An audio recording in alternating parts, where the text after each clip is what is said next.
Hello, my name is Alex Dursick, and today we are going to be talking about the instructional design effects from cognitive load theory. Cognitive load theory is a theory that describes how our brains process information and what we do with it. Today we're going to be talking about two effects from cognitive load theory onto instructional design. The first one that I am going to talk about is reducing strenuous load and maximizing the intrinsic load. The extraneous load is when there are a lot of distractions, complications, and things that can deter the learner from getting all that they can from the lesson. To reduce this roadblock, we need to focus on things in the intrinsic load, which includes maximizing making connections, limiting unwanted distractions, removing any complications and roadblocks that may deter the learner from getting the most out of this lesson. When learners focus on their processing, making meaningful connections, and knowing that there is a limited working memory capacity, this will result in higher learning outcomes. This also includes increasing or enhancing the germane load. This is when you incorporate more interactive and fun activities for the learner to be able to understand the lesson better, and you're asking and answering relevant questions to the topic that promote deeper thinking and more meaningful connections.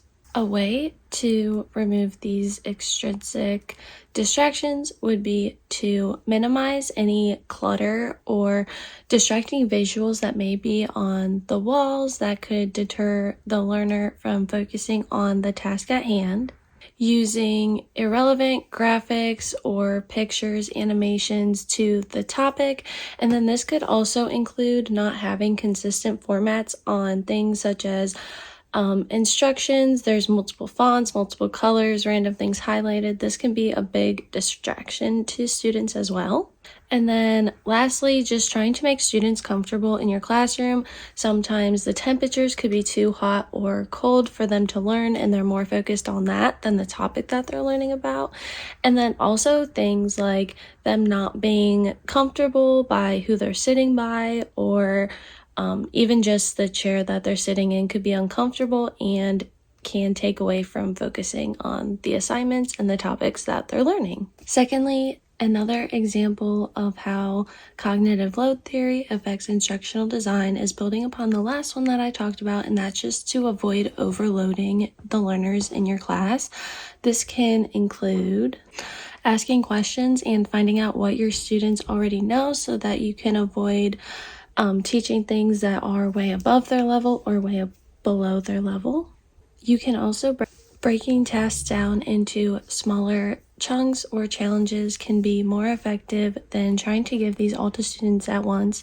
Sometimes students can have so much on their plate that they're feeling very overwhelmed, and they're more focused on feeling overwhelmed than they actually will be on doing the assignment.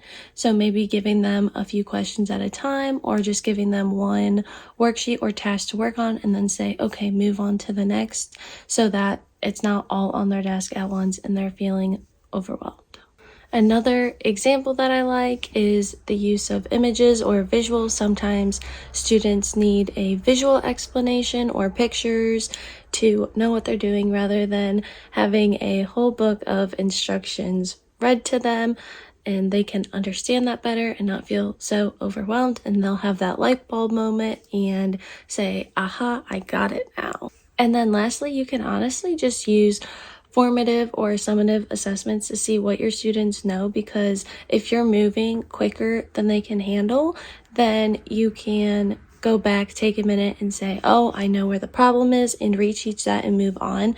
So that way you don't have students that are confused or overwhelmed with not understanding what you're teaching or things like that, and they can catch up slowly. In conclusion, there are 3 loads to cognitive learning theory, which are the intrinsic, extrinsic, and the germane loads, and all of these can affect instructional designers when teaching positively and negatively. And I hope you learned something from these explanations and examples that I gave to you.